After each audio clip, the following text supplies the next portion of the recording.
Hello everyone and welcome to Beyond Theory. If you're watching my channel or other similar philosophy channels, then you're most probably interested in learning more about philosophy.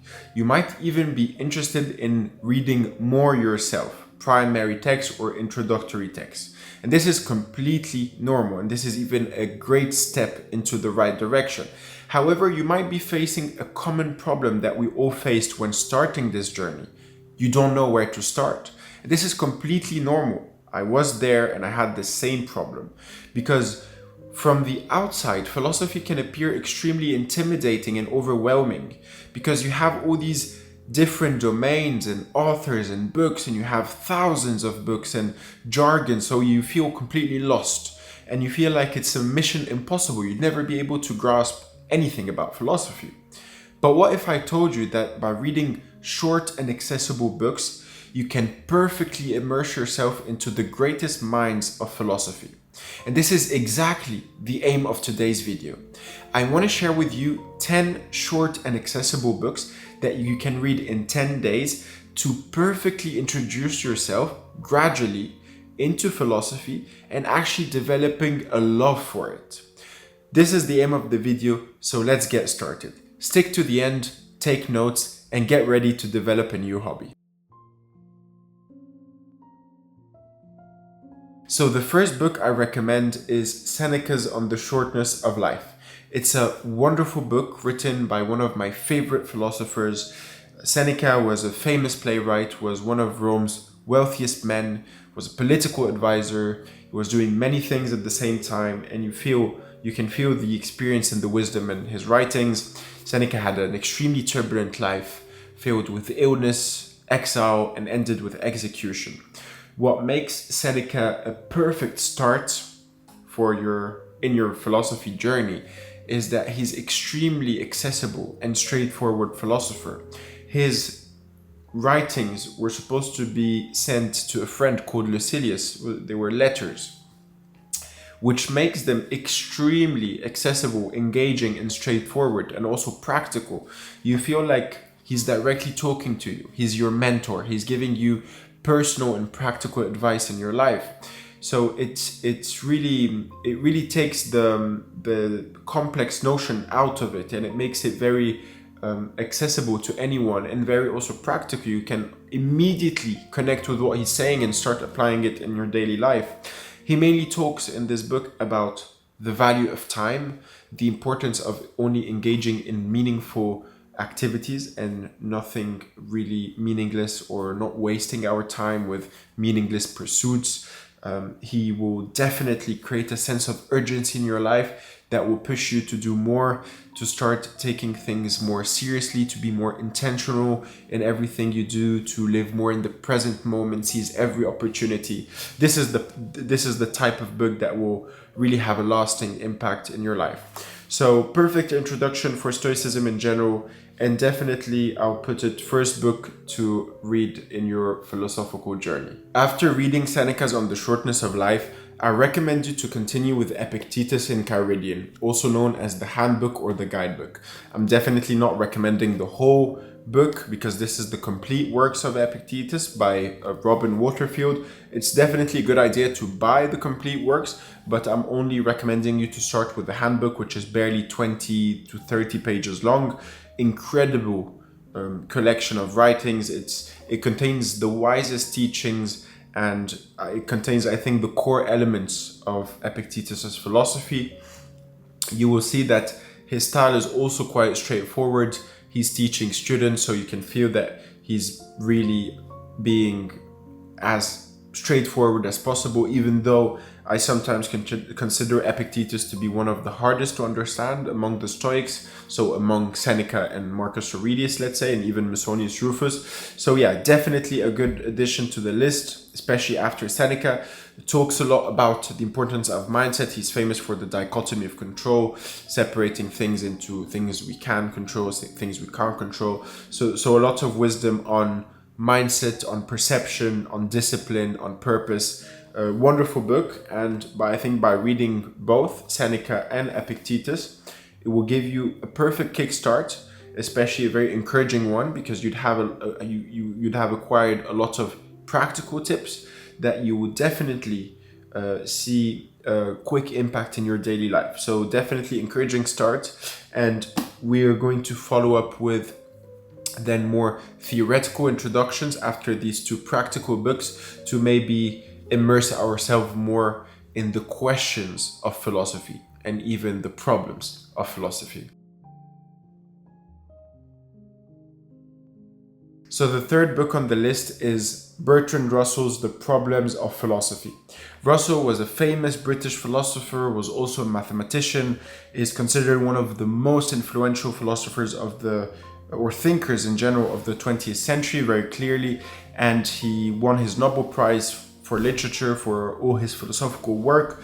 So with this book, the intention was to examine and explore complex philosophical questions since Descartes, so let's say recent Western philosophy, and make them accessible to a wider audience. And he does that by examining other theories such as Kant, Descartes, Hegel, Hume, Aristotle, Plato. So if it's a very complete, let's say, work, examines a lot of different options instead of giving a final answer. So it's a constructive approach. I really like the way it's written. I really like the questions being asked. He's targeting mainly the philosophy of knowledge. So how can we make the difference between perception and reality, subjectivity? How can we know for sure that we exist? How can we know for sure that we have an identity and it's not just an illusion created by language? What are the limits and value of philosophy? So a lot of questions of this sort, extremely accessible and extremely rich book. So definitely recommend you to read The Problems of Philosophy by Bertrand Russell. So the fourth book on the list and the second introduction book is What Does It All Mean by Thomas Nagel. Thomas Nagel was an American philosopher who wrote this book as a very short introduction to philosophy. So the objective was also, like Russell, to write a book examining the important topics and questions of philosophy and make them accessible to a wider audience. I hesitated to put it because Nagel also has very good short books, but I decided at the end to include it as a complementary book to Russell because, as we said, Russell mainly targets the philosophy of knowledge, but Nagel targets more aspects such as consciousness, free will, the meaning of life in general, personal identity. So it's a lot of different topics. It's the same, let's say, reasoning, the same aim behind the book, but I think the scope is much broader, is much larger scope. So it would definitely be interesting to examine other areas rather than just stick to one area, which is the philosophy of knowledge. So it's a definitely great addition to the list. The fourth book of the list and the second introduction book, you will also see that it's not at all written in a dogmatic manner. So the objective is, here are the questions, here are the possible answers, think for yourself. Try to make your answer, try to make your reality, your truth. And I think this is the best way to start philosophy because you start training yourself to not only assimilate information, but to create your own philosophy. And this is definitely a really powerful mindset when approaching philosophy. So the fifth book of the list is a primary text. We have Existentialism is a Humanism by Jean-Paul Sartre. So at first in 1945, this was given as a lecture because Sartre wanted to summarize the key elements of his philosophy and make it very accessible and straightforward to a wider audience. And after having an enormous success, it was then published as a book in 1946. So in this small book, it's very accessible, very straightforward. Sartre explains our human condition and how it differs from those of animals and objects. He makes he takes and explains his clear position on his atheistic perspective on the non-existence of God, and how that in a life inherent of any meaning, it's our responsibility to create one. It's a philosophy of action. It's a philosophy of creation. It's a philosophy of responsibility, of using your freedom to create yourself, to create your meaning, and it's I think it's a really motivating philosophy, really empowering philosophy. I really like existentialism in general, and I think this book is a perfect introduction to existentialism because I believe it makes all the key arguments, but in a very straightforward and simple manner. And if you happen to connect and like the book, you can always explore Sartre's other writings, or even explore other existentialist philosophers such as Nietzsche, Kierkegaard, or even Heidegger. So the sixth book of the list is another primary text, or actually to say an essay, which will help you to discover another philosophical movement. It's on utilitarianism by John Stuart Mill. And this essay is, I think, a really important read because Mill is trying to give a more complex and nuanced version of his philosophy. He's trying also to respond to misconceptions about it. So it's really interesting to see his position, how he explains, how he presents his arguments, and he's trying also to relate his moral theory to other ethical systems such as Kant's or Aristotle's. So I think it's a really interesting read. To put it very simply, he's trying to create a moral code, so deciding what's right and wrong. And for Mill, what's right are the actions that promote happiness, and wrong are the actions that promote the reverse of happiness. So happiness is the basis of morality, more or less. It definitely has a lot of criticism. I personally don't adhere to this philosophy, but I think nevertheless it's a really interesting read because it will help you see how he presents his arguments, how he defends his philosophy, how he tries to convince you. I think it's really interesting to see how he does that. And also it could be more interesting to form your own criticism of the philosophy. So this also could be an interesting exercise for you. So yeah, definitely a good read to discover another philosophical movement. John Stuart Mill on utilitarianism. You don't have to buy the full book, you can just buy the essay. The next book on the list is Meditations on First Philosophy by René Descartes, which is a foundational work in modern philosophy. Descartes wants to examine the nature of existence, of knowledge, and of reality through a series of meditations. And in the beginning, and the objective is that he wants to lay a foundation. So to start, he begins to question and doubt everything and anything that could possibly be doubted until he arrives to the conclusion that he thinks, and then derives the famous statement, "I think, therefore I am." So after that, he builds up on that to prove the existence of God, and then the distinction or the separation between mind and body, as we know it as Cartesian dualism. And I think what struck me the most in this book is that he's talking about really complex ideas, but his system-based approach makes it very easy to follow along and makes it really accessible to anyone wanting to discover Descartes' philosophy. So definitely a must-read in this list. It will guide you through his reasoning. You won't get lost, and the book is not that big. It contains objections and replies, and it's a lot more. The main primary text is, I think, approximately 100 pages long, so definitely has its place on the list. The next book on the list and the last primary text we have today is Twilight of the Idols by Friedrich Nietzsche.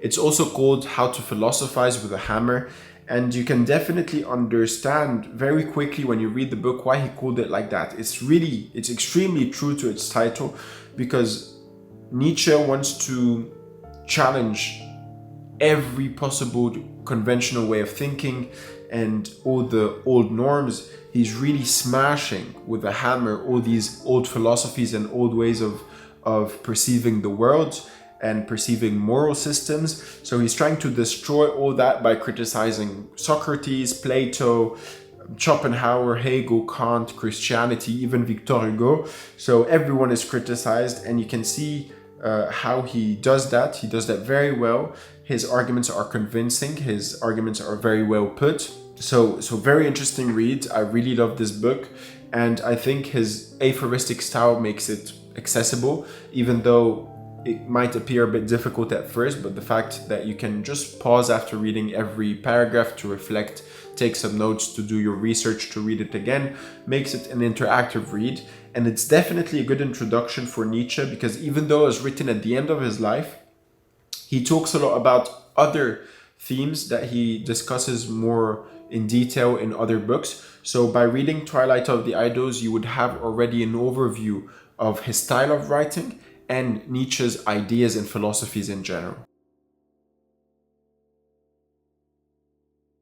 So the ninth book of the list is not a philosophical text per se, but rather a literary work. I chose to include Notes from Underground by Fyodor Dostoevsky because I believe that this book contains incredible insights about human psychology and philosophy in general. I made a video about this book 2 weeks ago, explaining and analyzing the protagonist from a psychological and philosophical perspective, so feel free to watch this video, but beware because the video contains a lot of spoilers. So just to briefly tell you the storyline, it's a novella written in the form of a memoir, telling the story of a bitter and unnamed, resentful man that chose to live completely secluded from society. He tells his story that he was a normal citizen, he was a Russian civil servant in St. Petersburg, and he was working and had an objective to climb the administrative ladder, to be well seen by his superiors, but he failed. And that was the beginning of a downward spiral. This is what ignited the self-hatred, this failure. And then he explains and tells his story in detail, and he tells the story of what made him also become more bitter, and the let's say the day or the event that really changed his mindset and changed his life. And I think it's an excellent opportunity that we get to explore the psyche of the character. And Dostoevsky in the middle criticizes utilitarianism, the philosophy of John Stuart Mill and Jeremy Bentham, and he also develops a theory of desires. You can definitely notice that at the end when the protagonist meets the young Lisa. So anyway, no more details about the book. I think it's an incredible read. It contains a lot of philosophical and psychological insights. I'm pretty sure you would love it. And I also think it's a perfect introduction to Dostoevsky's work because it contains all the major themes that Dostoevsky includes in his other works, such as The Idiot, The Demons, Crime and Punishment, and even The Brothers Karamazov. So the last book of the list is also another literary work. I chose to include The Death of Ivan Ilyich by Leo Tolstoy because I believe it contains amazing reflections about life. It's a story of a high court judge in Russia that suddenly starts facing his mortality and death. And through his journey, you get to witness firsthand the existential questioning about life and the true meaning of happiness and how to live a meaningful life. And by witnessing this questioning, I think Tolstoy forces you to question your life and your priorities and try to examine also your life, even if you're not yet facing death. And what's also remarkable about the story is that this whole process of re-examination started because of or following a trivial accident. So it goes to show that we're always so close to death, we just don't know it yet. And that at any moment we can be facing death. So we must be prepared, and we better be prepared, because when it comes, we won't necessarily have time to examine our life and or change our behavior. So what started as a general reflection about mortality ended as an urgent reminder to live a meaningful and purposeful life.